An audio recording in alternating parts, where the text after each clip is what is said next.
Master. Ito na ang final part ng laban ni Byodo.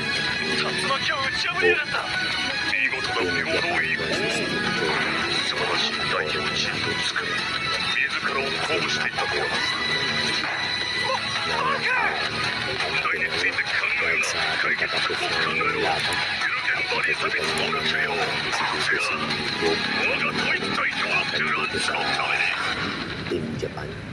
At ito nakita nyo, ginamit ni Goku ng tira. Umakyat siya sa net. Ang tinirang bola ni Goku.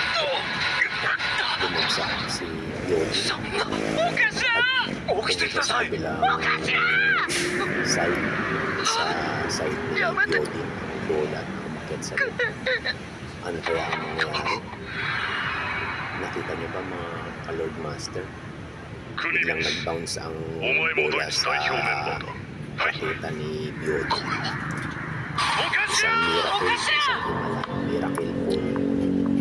At pumasok sa kabilang side. At nakita niyo naman, nanalo si Byodo ng Team Japan. Kaya napakastig talaga ng laban na to.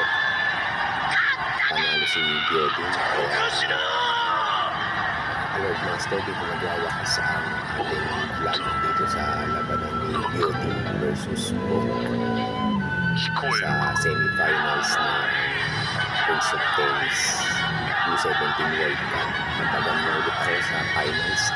Ikabover natin. Ayos. So mag-subscribe na kayo sa channel ko mga ka-Lord Master. Dito nagwawakas ang ating vlog for Team Japan versus